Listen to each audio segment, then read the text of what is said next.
Are your hands giving away your age? Well, you're not alone. In today's video, I'm going to be sharing a step-by-step routine to building a hand care routine so that these match everything else. Now make sure you stay right to the very end because the last step, your nighttime routine for your hands, is the most important and you're going to want to watch it. Now, our hands are one of the most visible places in which we age, and they're certainly one of the first, and yet we don't bestow upon them anything like the attention we show to our faces, our necks, even our chests.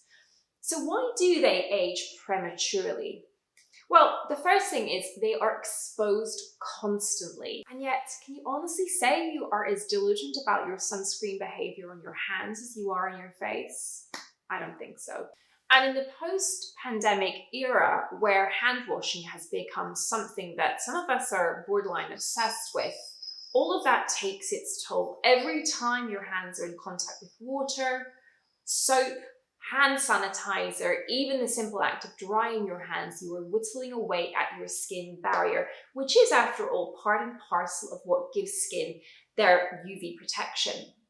And then when we think about UV rays, UVA rays are present all year round. And unless you are consciously applying sunscreen 365 days a year, or indeed covering them up, they are constantly being bombarded with those rays that go deeper into the skin and trigger those signs of aging we all know: fine lines, wrinkling, sagging, uneven skin tone and brown spots and broken capillaries and rough texture.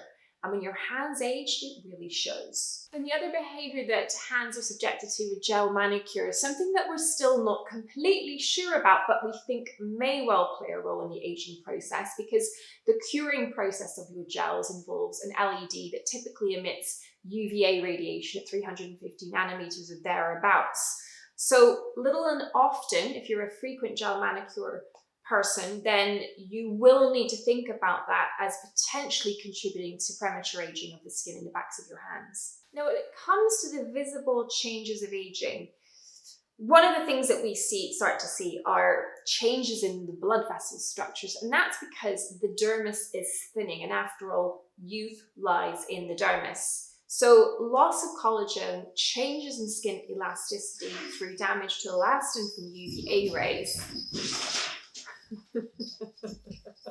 Charge of the Light Brigade, aka Ginger and Hector.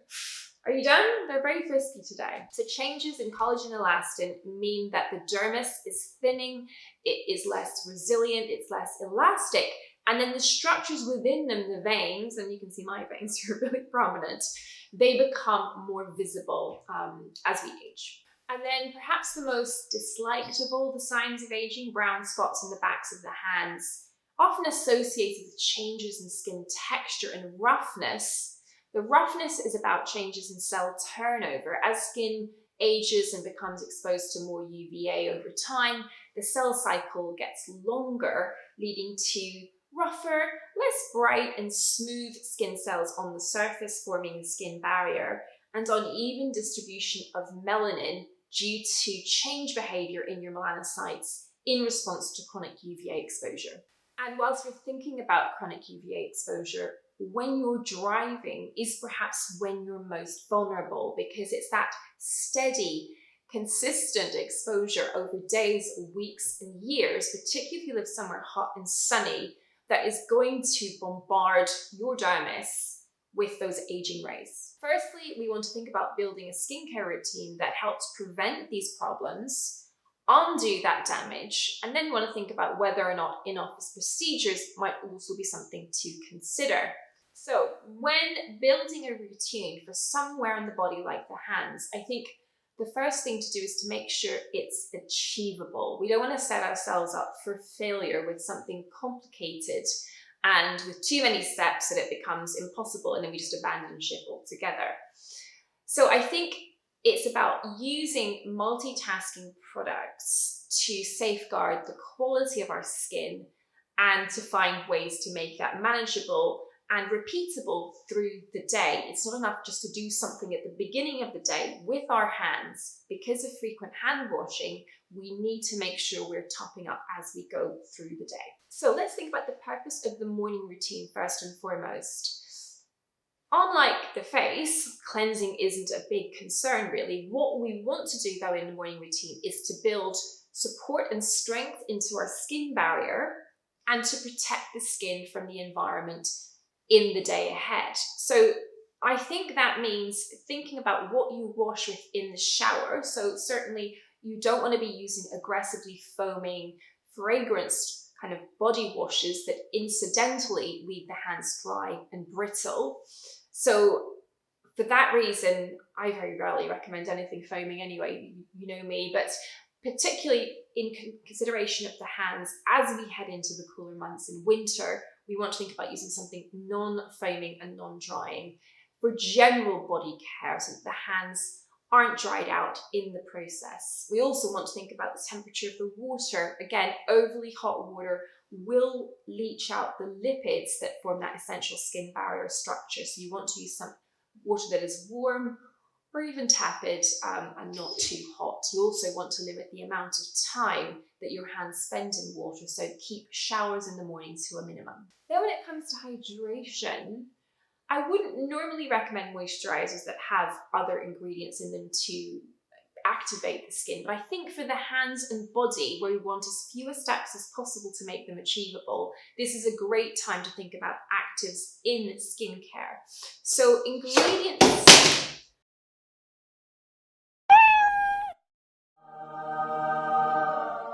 So for that reason, one of my favorites is to include niacinamide in your morning steps. So it could be in your moisturizer, it could be in your sunscreen. It's a great ingredient because it absorbs readily into products. You can use it at 5 to 10% without any impact on the rest of the formula, and it absorbs really well into the skin. So niacinamide will give you protection against the environment as it's an antioxidant. It's also great for pigmentation, for boosting skin barrier function by increasing ceramides, and as an anti-inflammatory ingredient as well. So I love niacinamide for a morning routine for the hands. And then you want to think about occlusive ingredients that are going to help keep our barrier nourished for longer.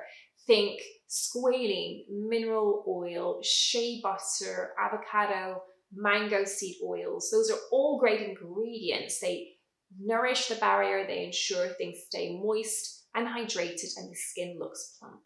Then we want to think about protecting our skin properly from UVA rays. Now, of course, in summer, we want to think about UVB rays too, but as we go into winter, it is that all-important UVA protection that is critical, and that is why we need to go for a high-factor broad-spectrum sunscreen. You get more UVA when the SPF is higher in broad spectrum sunscreen. So something like Flawless Body Mineral UV, which has that high protection, but also water resistance, because we want something that's going to stay put over the course of the day. Of course, you need to reapply, but water resistant sunscreen will stay on better than something that isn't. So that's you set up for your morning. Now, in terms of what you use as the day goes on, my inclination is to stick with a moisturizing sunscreen that you can reapply after every time you wash your hands, because the likelihood of you applying separate moisturizer and sunscreen, let's be honest, it's pretty low. So let's compromise in this instance. I'm not big on compromise when it comes to facial skincare, but with body and hands, we want to make this work for you. So a moisturizing sunscreen after you wash your hands is going to be the most effective way to couple hydration and UVA protection in one. Practically speaking, I like to use Body Mineral UV on the go, but I don't want to carry around the big bottle, so I decant it into small Muji bottles. I can keep one in every handbag, that way I never get caught out. Similarly, with your hand care, if you're prone to dry hands, it may well be worth you getting either a small travel-sized version of your body wash that is non-drying and non-fragrance to tote around with you, because so many hand soaps are really drying. They feel like your hands have been stripped, which is not the way we want to feel going into winter, and taking control of that. And that's particularly so if you're prone to dryness in the first place. Let's not forget about the role of covering up. So this is particularly pertinent if you're skiing. Gloves are, of course, a great way to UV protect. Any fabric that doesn't transmit visible light will give you great UV protection as well. So please, please, please do use these if you live somewhere where it's cold but there's a high UV index. And with your gel manicures, again, reapplying sunscreen generously, and think about the surface area and the dose. We don't want to just be, applying a dab without any intention.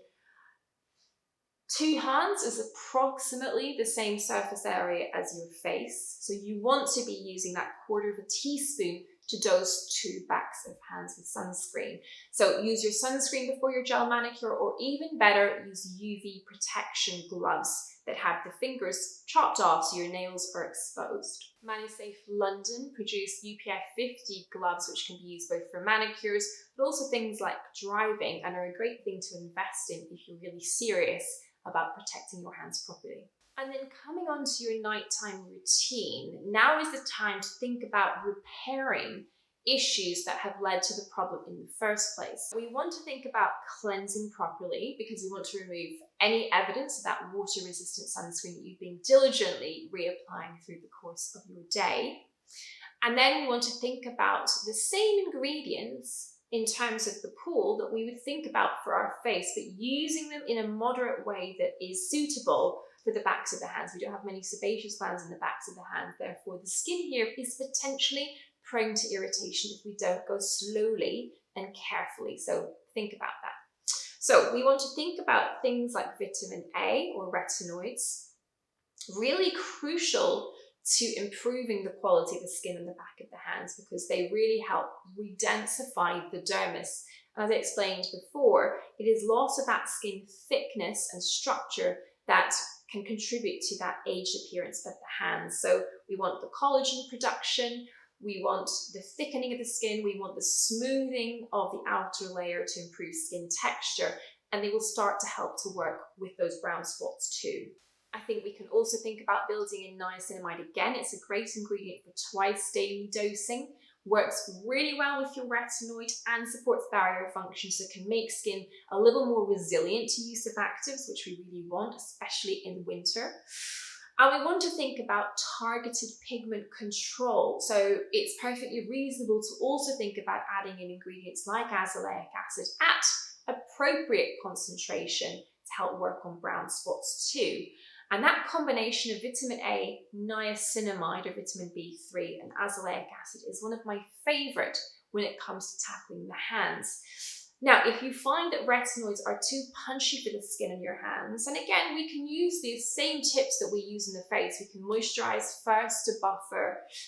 We can use alternate day applications, so we're not doing it every single night. We can start with small doses. But if you find it's still a struggle, and that can be the case if your hands are prone to dryness, or indeed you have really advanced changes of sun exposure and damage on the backs of the hands, then something like bakuchiol can be a great alternative to retinoids, a similar mode of action, but tend to be that little bit less irritating, and actually can be used twice a day as well. And of course, we also want to hydrate again at night. I think it's really important to max out the hydration potential by marrying those ingredients with the right moisturizing ingredients as well. So it might be that you take the time to do a serum and then your moisturizer, as you would with your face, or you might seek out a moisturizing serum with those active ingredients in there that we like and just talked about.